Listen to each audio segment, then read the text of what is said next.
set and match. Shot the gate. They're going to do it again. The Kanaka Million goes with and stays with. Yo, Joel's Juice. Hey, welcome to Boys Get Paid, episode 2 for the season, and something a little bit different than we're doing in previous years. Sort of once a month, we're going to do it live from the studio in the ACC Export Beer Garden, and the other ones, I'm going to have different guests on throughout the year. And this year, we've got Joel's Juice. How are you, mate? Yeah, good. Thank you. Thank you for having me. It's good to be talking horses with someone else rather than just, talking about them to myself. Yeah, nice one, mate. Nice one. So, Joel's Juice, you used to work the ACC and do a bit of work with Hauraki, and that's sort of how we got in contact with you. You were producing the podcast for us a few times last year and come along to the races, and just a keen horse person. So, you've moved to Aussie, man. Tell us what's been going on. Yeah, currently living in Sydney over in Australia. Been here for 6-7 months now. It's flying by, but yeah, it's cool. There's a lot of racing on over here. I've been down to Randwick a few times. Still yet to get to Rosehill, but yeah, just going to Randwick. I'm sure you've been there before. It's just a crazy venue, just like the Ellerslie on steroids, and it's a big spring for racing. And I've got a pretty stacked calendar looking so far, heading to the Epsom, the Everest, and then heading to Melbourne for Derby Day and the Melbourne Cup. So it's going to be a big month in October and the start of November. Yeah, nice, mate. That's sick. Yeah, I went to Randwick a few years ago for the Everest. And yeah, man, that place is just an absolute mammoth of the place. Hey, we ended up only just getting GA tickets. It ended up sort of right down by like the sort of 200 meter or 300 meter mark, like way down. And the crowd was just, like absolutely rammed the whole way down. We had an epic day. Got absolutely reamed on the punt. But yeah, it was a good time. And yeah, I'm heading over to the Cox Plate this year, actually. That'll be awesome. Yeah, Manikato on the Friday night, and then and then the Cox Plate on Saturday. So I'm really looking forward to getting over there. If you're in the comments and you're watching this live, let us know what your best bet is for the weekend. We'll have all of the lads' best bets this weekend, and then we'll also have the Bless Bet, which is the new community Bless Bet, where we ask everyone on a Wednesday or a Thursday what their best bet is for the weekend. We pick one of them out, and we ask the TAB to boost the odds. So we've got one for you at Trentham. So stay tuned for that. We're also going to be going through a few races out of Australia this weekend, which is a little bit different to what we normally do, but being that there's not a huge amount of super high quality black type races in New Zealand, we are going to go through the Sunline Vars, and then we'll go through the Sir Rupert Clarke Stakes, the Underwood Stakes, the Seven Stakes, and then of course the Shorts, which is a pretty important lead up to the Everest. Any big news over the winter in racing, mate, in Australia that you've heard of? I know you probably had your ear to the ground over there. Oh, I mean, off the top of my head, I can't really think of too much, but I feel like the winter punting in Australia for me was better than what I'm doing at the start of spring so far. It's been a rough first couple of weeks. I know 2 weekends ago, actually, just couldn't land anything, unfortunately. So these new spring horses have, they've sort of shocked it a little bit, but yeah, slowly trying to claw my way back, and I'm just hoping that this weekend and moving forward in spring is going to get some winners. Yeah, for sure, mate. I found Flemington actually quite difficult to punt on Saturday. I couldn't find a winner. It was really really tricky. A lot of these sort of fresh up horses putting in big rating performances in comparison to what they've done in the past. I think as we go through the spring, I think it might get a little bit easier, but yeah, I found it pretty tough. One of the things I noticed out of the over the winter was obviously the big news, which was James Cummings sort of splitting ways with Godolphin, and I think has he gone over to Hong Kong or something, but. Gee whiz, a lot of his horses that have gone to like Kieran Maher or Waller or these different stables, they've been absolutely firing. Yeah, that one tempted as well on the weekend, and I think it was the Run to the Rose, dominated in that field, which was pretty much all the best recently 3-year-olds. horses. So yeah, it looks like that thing could potentially go undefeated this spring as well. But yeah, the Godolphins, they're everywhere at the moment. Yeah, is that a Guineas bound horse, do you think? I got no idea, to be honest, but it looks the goods, and yeah, it was I think it was for most of Saturday it was paying like $450 as well, so it kicked their heads in. Yeah, how good. Right, Karaka Millions, mate, you're going to have to make your way back for this as well. 24th Saturday, we've got the BGP room, and we're touting it as potentially it's going to be the last ever Karaka Millions that we do for BGP. I think the club, the race day is getting so popular. I think everyone's sort of getting quite keen on the idea of having that space for themselves and being able to do it, which is all good. But we're really keen to go out with a bang this year. So we've got 650 tickets. I know there's a whole heap of tickets that are already gone. I'm gonna have to get an update next week for exactly how many tickets are left. But $165 gets you a meal and 4 beers. And then, there's a chance we're going to do the Punters Club as well. And and if we do, it'll be the last ever Punters Club for BGP as well. And then we're also actually trying to make a whole weekend of it, because I know a lot of people come up for the weekend for the Karaka Millions. So we're actually looking at bringing back the golf day on the Friday. So it's Rhino, Dan Rhino, who's one of the OG BGP lads, is looking to organise the golf day on the Friday, and then potentially even kick on to Alexandra Park, because there's the harness racing on Friday night as well. So hoping to put something together so people can go sort of golf, harness, and then into the Karaka Millions on the Saturday as well. So there's sort of plenty for them to do over the weekend. I reckon the Alex, that's a great idea. That's my local. That was literally the local pub closest to where I lived in Auckland. A great spot there on Friday nights. It's just people of all kind hang around there. So I reckon that's the perfect warm up for the BGP Karaka Millions weekend. Yeah, 100%. I actually recently just moved into one of the apartments right next door to Alexandra Park. So it is, it's my new local as well, mate. And you're right. Yeah, Friday night is a ripper there. That is for sure. Also, we're actually looking at doing another regional event, or actually our regional event. But that's going to be our second event for the year. And we're sort of aiming at hopefully doing it on for the Manawatu Size produce at Awapuni. And some really big news coming out this week is that they're moving the breeders, the Group 1 breeders, back to that day in Awapuni as well. So they're going to have the 2 Group 1 races, and then they're also going to have another 4 stakes races on the day as well. So it'll be an epic card. And it's the home of BGP as well, that sort of Central Districts area. So it'll be epic to, put something together and get a crew back down there for the weekend. I love regional pubs. All the people around those regions seem to be absolute legends. So I'm really looking forward to getting down there for the weekend. Might have to head down there early, get down there on the Thursday to get a feel for it, and have a few nights in a row ripping into it. Yeah, I saw last year Kemi's. He went to the Kumara race day, whatever it is, down south. That looks like a day to go to as well. And I feel like over here in Australia, I need to find some regional race days, because it looks like the place to be. Yeah, 100%, mate. There's one up north called the Roma Races, which is up in Queensland. You get all the country folk out there with their tents on the back of their utes and whatever, a bit of tailgating. But that's a ripper day. They get a big crowd up there as well. I'm sure there's loads of them.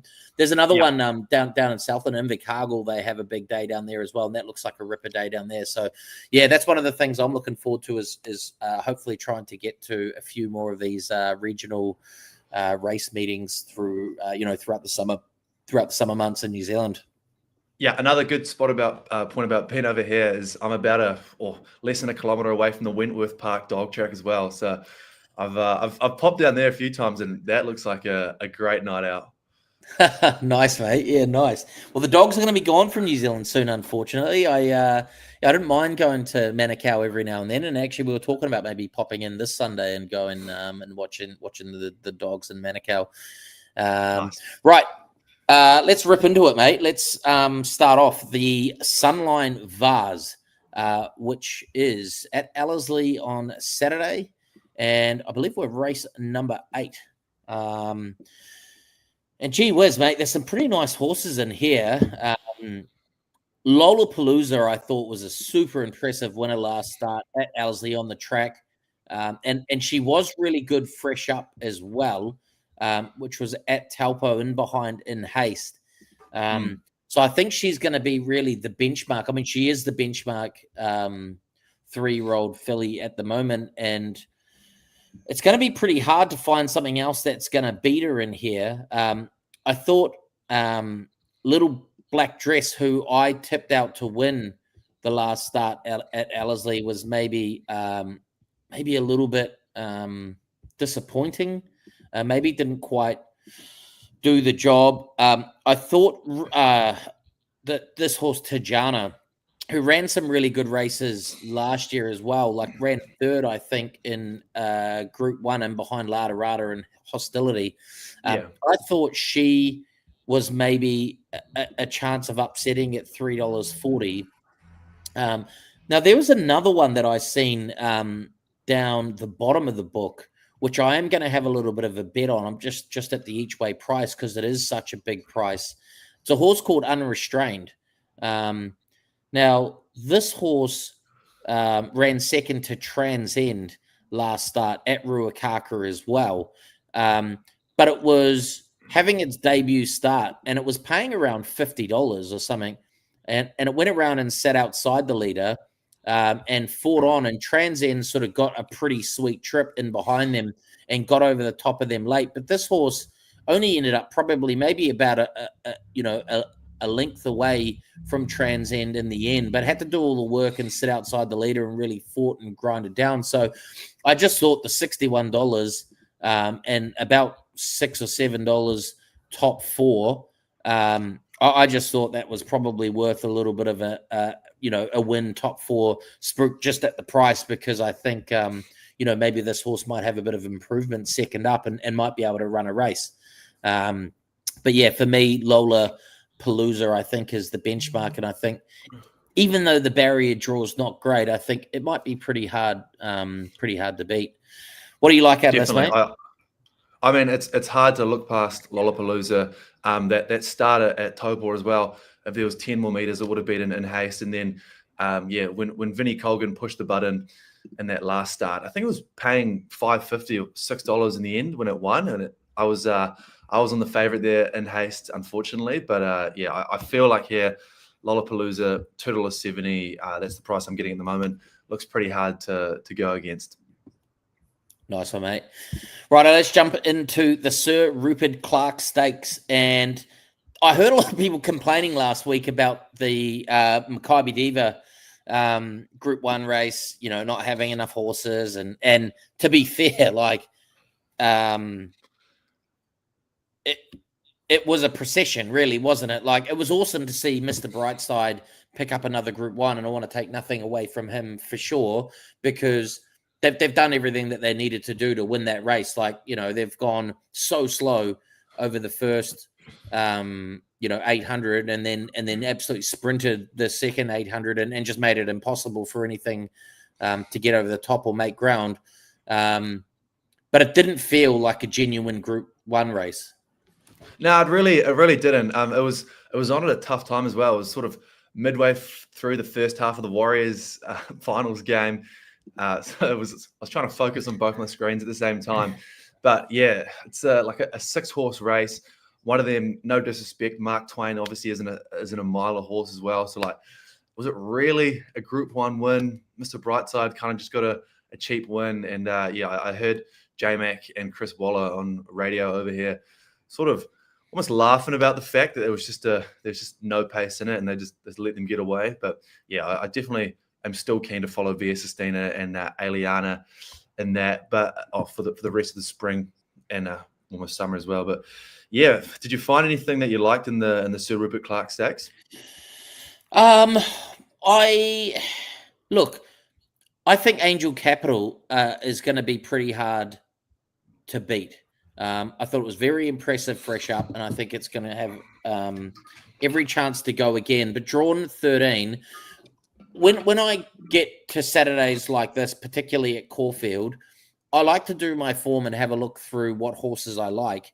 But I try not to settle on something until I've seen the first few races play out. Yeah. Because Caulfield can be one of those tracks where, it can sometimes have a very leader bias, and you need to take that into consideration as well. But just in saying that as well, like I thought Damask Rose was really impressive in its first start, and probably a pretty unsuitable 1,200 meter distance, in behind a pretty impressive magic time. But I thought the step up to 1,400 for Damask Rose, I think this is going to really tell us where she's at. Unfortunately, she's been cruelled by the draw. Like drawing 17 is not ideal over 1,400. Not many horses can get right back at Caulfield in a big field like this as well and storm over the top of them, but potentially even a bit of a top 4 play there as well. I thought Pinstriped has got a pretty good barrier draw. Finally.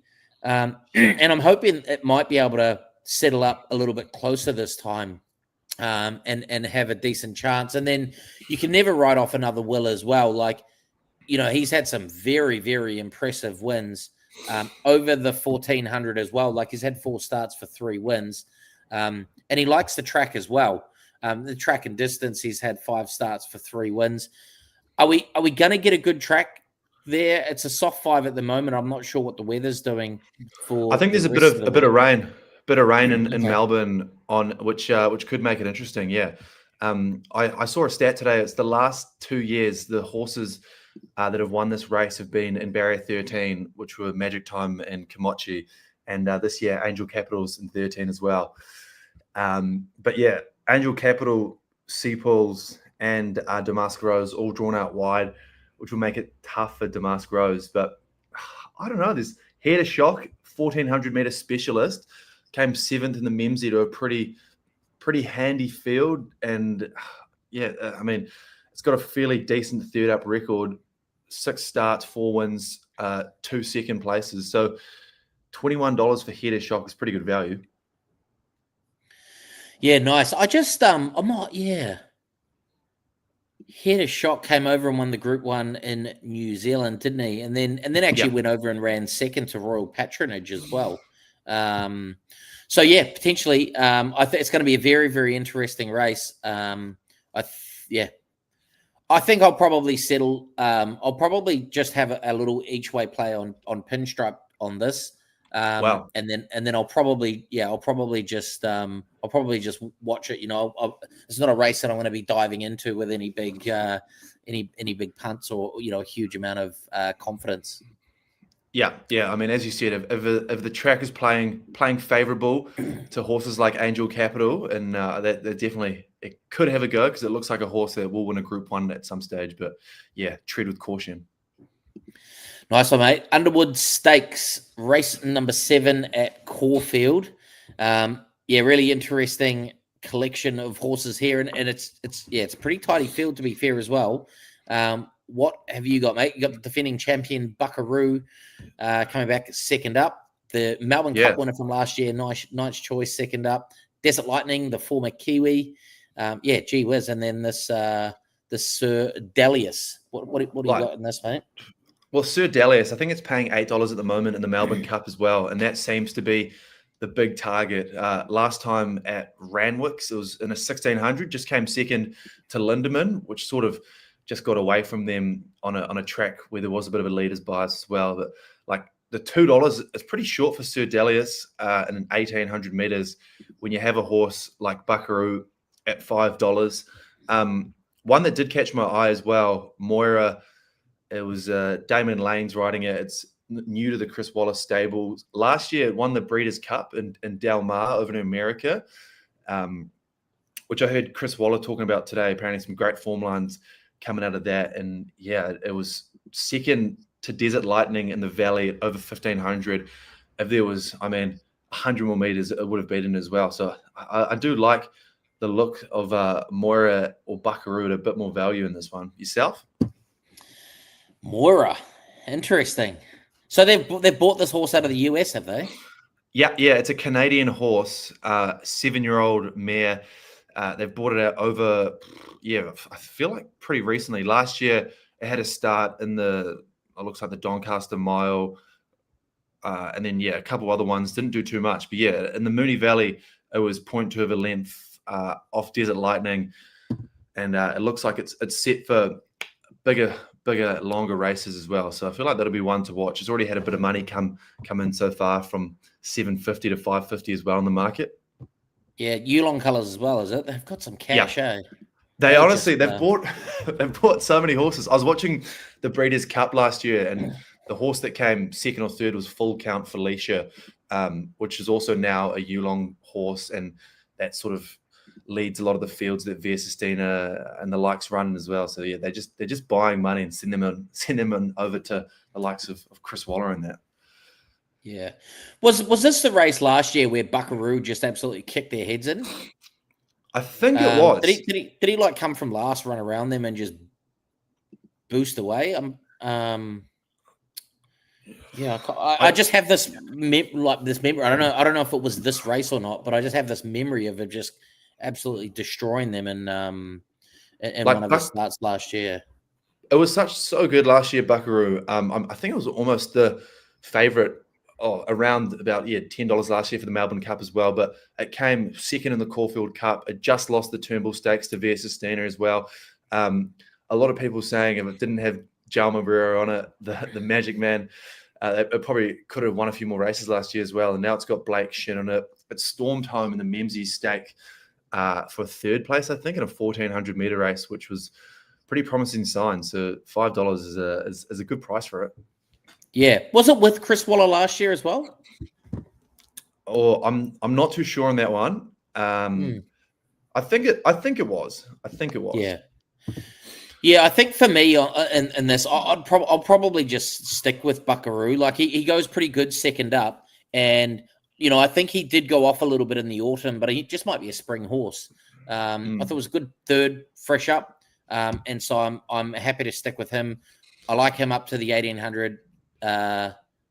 Second up, and I think he can do a good job on them. We're getting $5.50 and $1.80.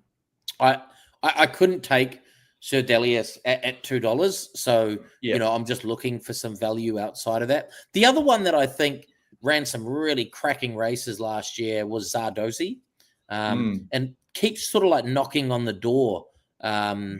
Of being there and thereabouts in some of these big races. And at some stage, I think it's going to pick up a big one. But another one of those ones that's coming from James Cummings and to Kieran Maher as well. So I'll probably have a little bit of a saver each way on Zardozi, because I just can't let it run around without having something on it, because I think one day it's going to pick something up and you're going to go, why don't I have anything on that?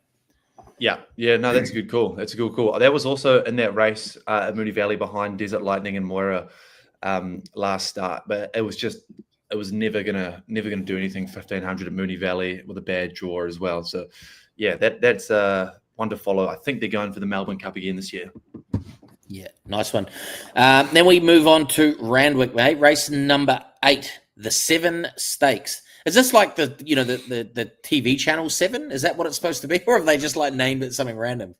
Nah, it is. I guess it's the equivalent of calling it like the Sky Sports Stakes or something. Okay, yeah, right. Okay, yeah, cool. Yeah. Because I just thought it was a bit of a funny name. But this is a hot field as well. Man, there's some real good horses running around Australia at the moment. Fangirl's come up favourite, 2.7. She's second up now. Interesting, like they've really plotted a path with her. Because it's been a little while since she had her fresh up run. I got Gringotts, who I thought was pretty good, fresh up, but maybe peaked on his run. Royal Patronage, Private Eye, who I thought was good last start and good winning 2 starts ago as well. And then, of course, Chayawolf up the top of the book as well. 1,600 meters. Looks like it's going to be a good track there as well. I did check the weather in Sydney. I mean, you're there, mate. What's the weather looking like? Oh, mate, it's been a pearler recently. We've honestly, in the last sort of month or so, it was pretty average. There was some heavy tracks 2 weekends ago, I think, as well. But since then, it's been back to the Australian weather I moved here for. So yeah, I reckon we should be getting good tracks from here on out. Nice one, mate. Well, mate, this is a real minefield. I found this race really difficult, but I've settled on Chayawolf. Wow. I just think the good barrier draw this time and third up now as well and up to the 1600. When he's right, he's got he's got a real ripping finish on him. So I'm hoping that this time Drawn Well can probably land maybe, 2 pairs back, but hopefully sort of in the first half of the field, maybe even get across to the rail, 3 back on the rail and get a run at the right time. And maybe get over the top of them in that last 50. Apart from that, I'm not sure about Private Eye up to the 1600. I know that, he has run at the 1600 and he's won twice at the 1600, but I'm not 100% sure. Fangirl can absolutely win this race. I wouldn't be surprised to just see her storm over the top of them. But I think I'd rather just take the $5.50 and $1.90 on an each way basis on Chow Wolf, just purely down to the price, because the barrier draw, I think, is going to give it every chance. It's interesting. This year on Golden Slipper Day in March, I think it was, there was a race which Gringotts won, and then about 0.1 of a length behind it was Fangirl, then 0.1 of a length behind that was Chow Wolf, and then Royal Patronage was about less than a length behind them as well. And all 4 of those horses are in this race. So they're clearly at a very similar level. I'm not the biggest fan of Chow Wolf. 2 starts ago was good. The last start, it was just really disappointing. I don't know. I feel like Chad Schofield isn't the greatest jockey. A bit of a knock on him. If they could get a better jockey on him, it would be I would have more faith in that. But like Fangirl, J-Mac back on board, gets a 2 kg, I guess, head start on both of them. I like the look of Fangirl. But yeah, besides Fangirl, maybe Gringotts. Righto, $6 and $2. Yeah, Gringotts. I thought he was pretty good last start. Like, he just peaked on his run, but he came into the race nicely, but then sort of looked like he ran out of puff. But I think he's going to pick up a big one this year. I'm just not sure which one it's going to be, and I'm not sure it's going to be, this one. Man, there's so many good $1 million races in Sydney. It's unbelievable. It's like basically every weekend between now and Christmas time, there's $1 million race. That's what it feels like anyway. Yeah, no, it is awesome. And I mean, the Everest Carnival only starts this week as well, so it's only getting better. Yeah, how good. Right, race number 9, the shorts. Speaking about the Everest, there's a few of these in here that'll be going, looking to collect a big 20 million, but 10 million or 20 something million. to the winner. Yeah, that's a lot of money, eh? It is. Briasa, Unbeaten Private Harry, and then we've got this superstar filly in Jolly Star or Mare now. Marzu, the wet track specialist. I don't think you're going to get a wet track this weekend. What do you like, mate? What have you landed on? Oh, it's I mean, you also have the Golden Slipper winner here, Maruna, at $17. Generosity, a horse that has pretty good form lines behind Headwall. That's just come over from Perth to the Chris Waller stable. Ostraka, it's a good sprinter as well. Like, it's such a stacked race. But Private Harry for me was the horse that I've just been waiting for its return. It hasn't run since winning the Galaxy last year, where it beat Briasa. Briasa was pretty unlucky. It had, 1.5 kgs more, and it had a horrible draw, and it ran on for what people were calling one of the best runs of autumn. And then it went on to win the TJ Smith after that. But I just am really excited to see Private Harry. Their owners, they love it. Their owners, they get stuck into people on Instagram.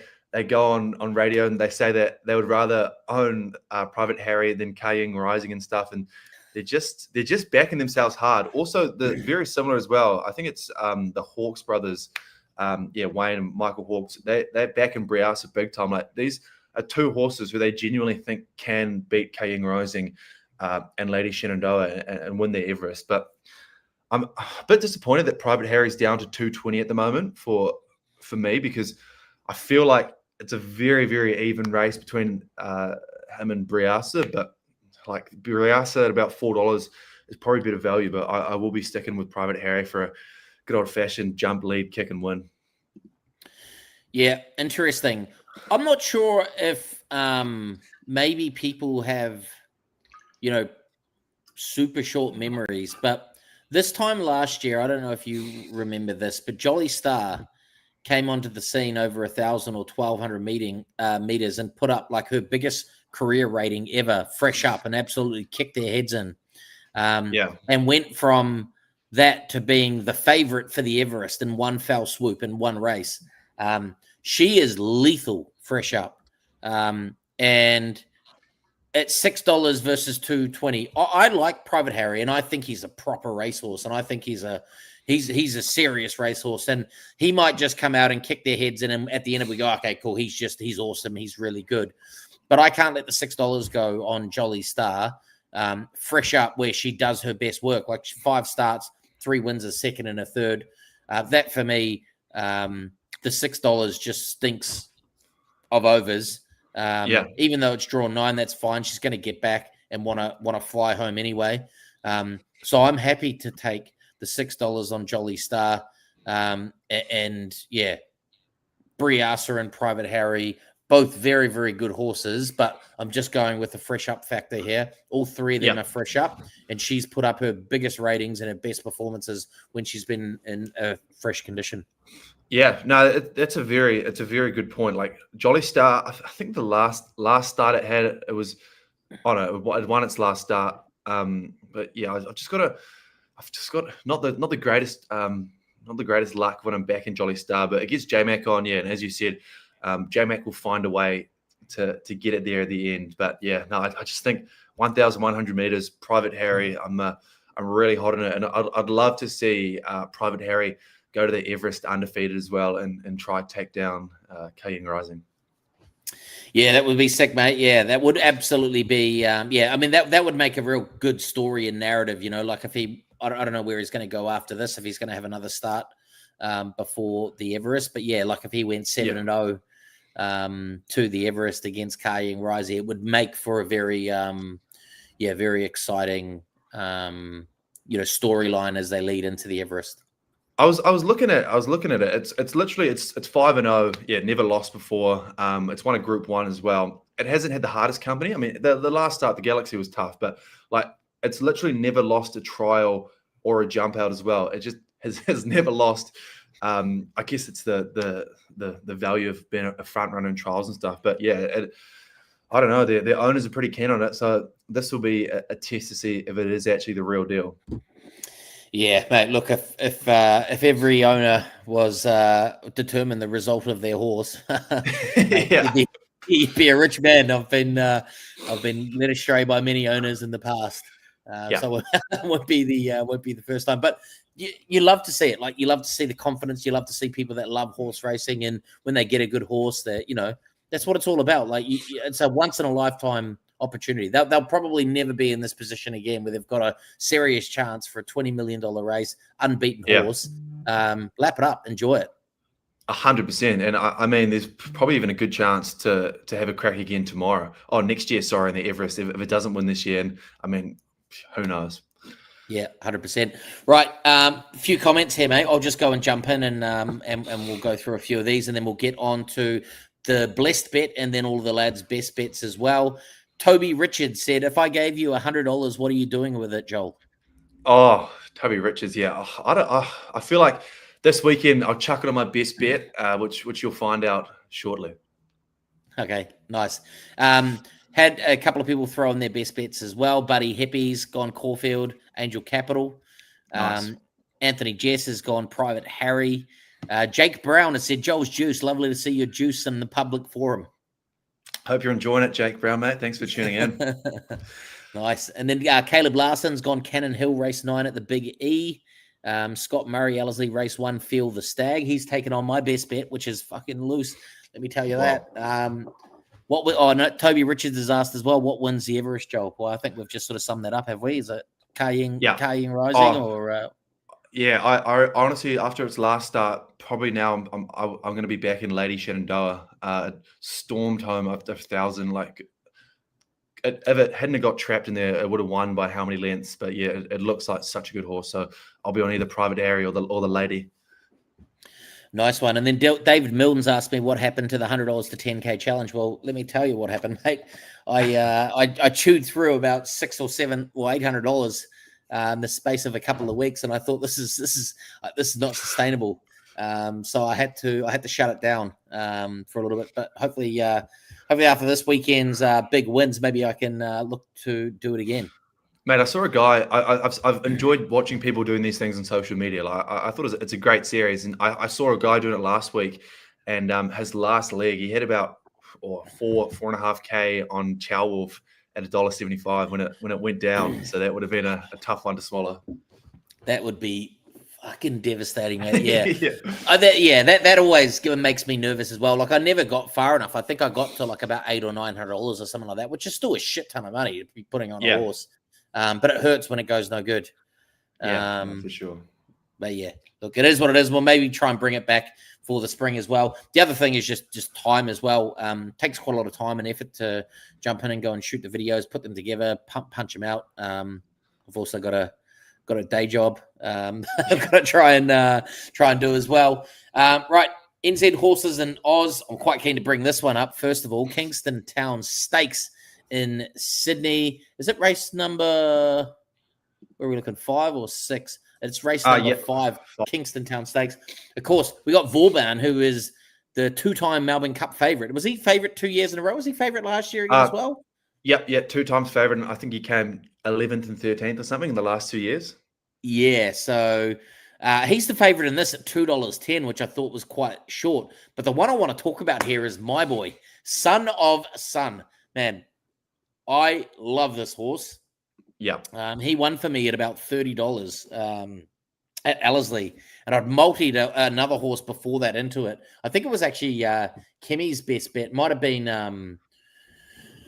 who was it? It was one of the...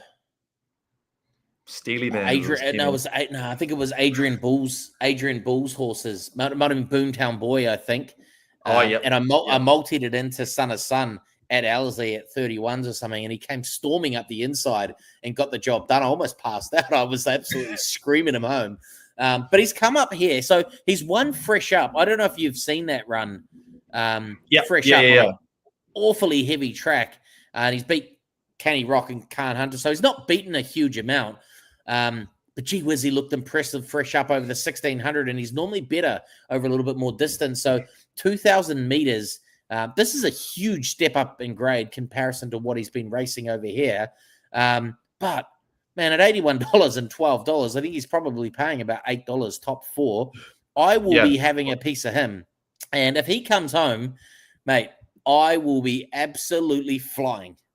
Yeah, I'm looking at the Australian app I use over here. It's given it $126 as well. Top 4, $12. Obviously, it hasn't been found over here.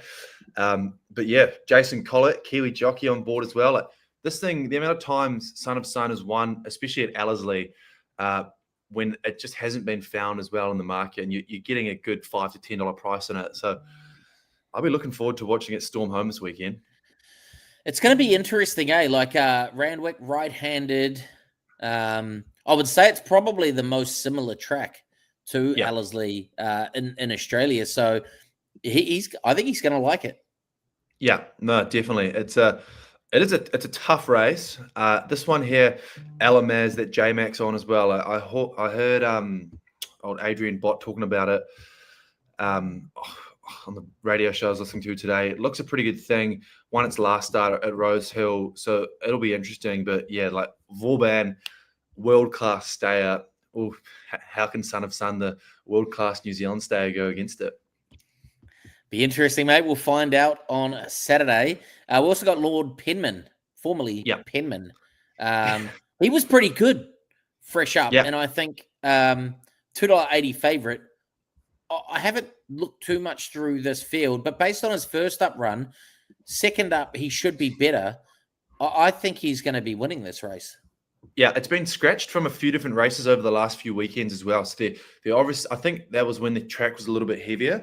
I didn't even clock when I was watching it last start that it was Penman, because obviously they changed the name of, there's a same horse in Australia. But yeah, I went back and watched that replay, and it stormed home. got a really, really tricky run. So if it can get a bit of open space earlier and storm home, I reckon this could be the perfect one to either make your day great or make your day back in the last at Randwick. Yeah, nice one, mate. And then obviously Damask Rose, the Kiwi. We went over that when we went through the Sir Rupert Clarke Stakes. All right, let's get on to all the lads' best bets this weekend. We'll start off with the blessed bet. We're going to Trentham meeting 4, race number 5, Lou Cullen. This looks like a horse with a bit of upside. Won well last prep, fresh up, and leads into this off the back of a nice trial win at Waverley. The Diddham camp know how to get their horses ready to run fresh, and we're hoping this happens here. And this was from a guy called Jonathan Farmer. He's given us Lou Cullen, and I believe it is up already, and it might be 4.6 out to $6. So the Tab have been generous. They've given us $6 on this horse, $100 max bet. I know I'll be definitely getting a part of it. We asked the GOAT today about what the track is likely to end up at Trentham, and it sounds like we might be able to get back to a soft 7, fingers crossed. So Lou Cullen, Trentham, meeting 4, race number 5. The graveyard. He's a braver man than me. I don't think I'd ever be able to find a best bet at Trentham. Mate, that place can absolutely kill you, but it can be good as well. It can be good. I remember. I can't remember what horse it was now, but it was probably was it the GOAT's last year. Was that at Trentham? There was one last year where he tipped it at about. Oh, he tipped it at about 26. Oh, yeah, it was Scotch Bonnet. Scotch Bonnet. That was one of the few winners I've had in my time punting at Trentham. Yeah, that was a huge winner. $21 and $6 or something. Outstanding. The Entertainer ran a good race. That was another one that we'd done the blessed bet. I think it was boosted to $12 or something. But that raced on the weekend and ran pretty well as well, actually. I saw that, yeah. Yeah, nice. Have you got the sheet up, mate? I do, yep. Okay, cool. Well, we might just start from the top and we'll go 1 for 1. So I'll start off with the Scanman's. Scanman's best bet. He's gone to Addington meeting 8, race number 7 on Friday. Deceptive Lee, $11 and $3.20. He's had no luck this time in and doing some work last start. Was still seen pushing them over the line and behind them. Looks a fit horse and give them some cheek here. So that's race number 7 at Addington on Friday. Deceptive Lee, $11 and $3.20. Yeah, Markham's best as well for the weekend. Addington, race 4, number 3, High Life. 2 superb runs in the 2 latest appearances, charging through the line from back in the field. It grabs a great barrier this week, and an informed John Dunn jumps in the bike. $6 looks overs. I'm not sure what it's paying to place. I guess would be about $2.20 or something, but that's Markham's best. Nice one, mate. And then Gasso's gone, Addington, race number 9. This is pretty loose as well from Gasso, but man, he's got some big price winners home. It's so easy, and hopefully this is going to be easy. $35 and $7.50, don't you mind? No idea why this horse is paying this price. 2 back, only just went down on what was a stronger field. Back to the preferred mobile and drawn to lead. She's a tricky one to catch, but very dangerous if she's left alone to control things. And hopefully in race number 9 at Addington, it's going to be so easy to just go and take that ticket up and collect some cash. Yeah, nice. Over to the gallops now we're going. Yeah, mate. Maddie, his best, race 4 at Ellerslie, Diamond Jack, missed the start by about 5 or 6 lengths last start and still managed to get within 2.5 lengths of the winner. If he jumps with them and repeats that performance, he should be going very close in a similar lineup. Just checking the odds now. The Diamond Jack looks like he'll be getting $6.50 to win. And I'm pretty sure this is a horse that Ted has tipped to win a few times before as well. Yeah. Did you see this horse's last start? I did. Yeah. It looks like feels like it should be able to win if it enjoys the Ellerslie track. It reminded me of another horse that's in this race, funny enough, a horse called Trav. In the Wellington Cup. It stood in the stalls and then stormed home in the Wellington Cup. And then in its next start came out and won the Auckland Cup. So I'm hoping that that's going to be a similar situation here with Diamond Jack. Jumps out, gets away with them, gets in a nice position within striking distance and can get over the top of them. So I like Diamond Jack there as well. My best bet, and this is fucking loose. I don't normally recommend doing something like this, but I thought, you know what, I'm going to try and trust my eye here and think, see if I am any sort of a judge on picking a horse out because I find trial form very, very hard to stack up in race day form. But I just thought this horse shouldn't be paying this price. So I thought it was massive overs, and I'm keen to have a part of it. So Alizé meeting 2, race number 1, Reckoning. Look, this horse is a 4-year-old first starter, but I spotted this horse at Avondale Trials last week, and it looks like a really nice horse with a motor. It sat 3 wide, and then put in a nice bit of work to win the trial with a bit in hand. This horse looks like the weaker maiden field out of the 2. So race 1 and race 2 are the 2 maiden fields, but I think this one looked a little bit weaker than the second one, and I'm hoping this horse can get some cover and get over them late. $31 and $8. If that can get home early, I think you'll make a lot of people's weekends of that. Yeah, fingers crossed. Yeah, moving on to Kemi's, his best bet, race 2 at Ellerslie, Argo, an absolute minefield of breeding here, but going to stick with Argo and get it in the black book. There was a big spook for this horse, but let the punters down on debut when well backed. Has had 2 trials to prepare for this, including another look around Ellerslie, $13 and a top 4 saver. Nice one. This horse, interestingly, Argo, had a trial at Pukekohe.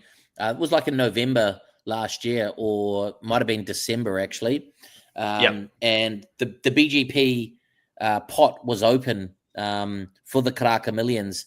And I think we asked the tab about getting this horse into the market after its trial because it trialed huge.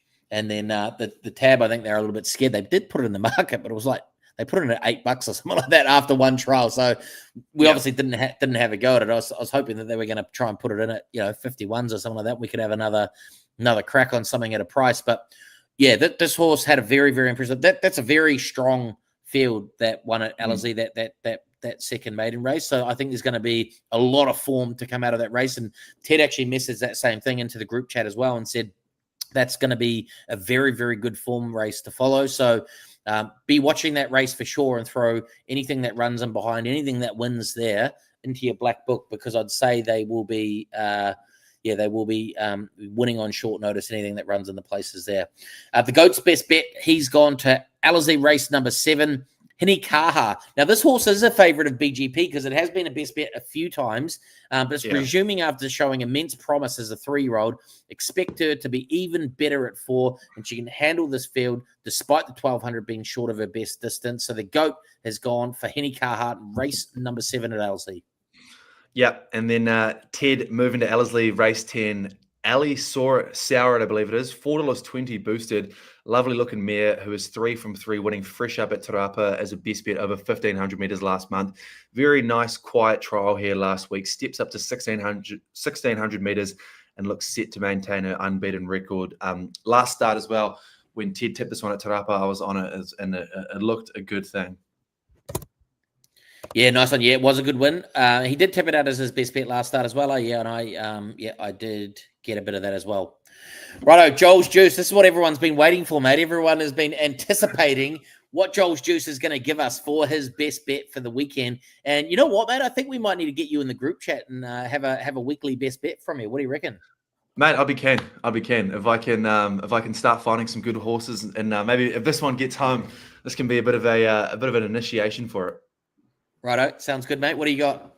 I've gone to regional Victoria tomorrow, Ballarat. It's race number 7. It's at a benchmark 62. The horse is called Persian Caviar. It's undefeated horse, 1 from 1. It won by 2.5 lengths, paying $6.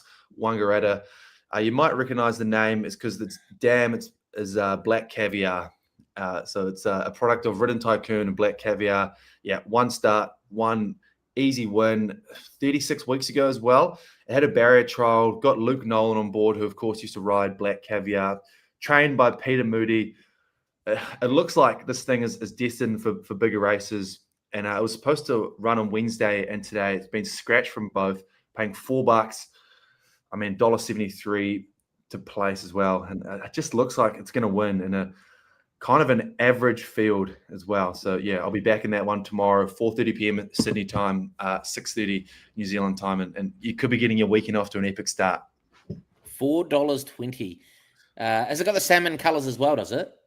It does, yeah. Like the last start, I think there was a lot of eyes on it last start, but no one really wanted it. And yeah, I think it was paying $6. It was late December, and just backed it home, and it was. I remember I tipped it out to the world, and we all got on it, and it was a impressive win. I'm hoping to do the same this week. Nice one. Barrier 11, no issue. Oh, I guess we'll find out. Oh, good, mate. We'll find out. We'll find out tomorrow. We'll find out together, mate. Is Joel's juice the real juice? Yeah. Is it the real McCoy?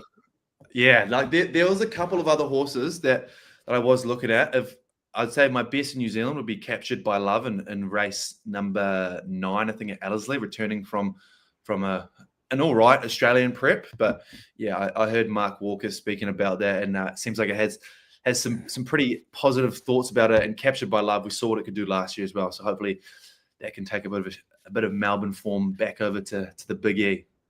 Yeah, nice one. Interesting, some of these horses that come back from Australia, like Quintessa's come back, from like a pretty average Australian prep and's come back firing. So maybe Captured by Love can do the same thing.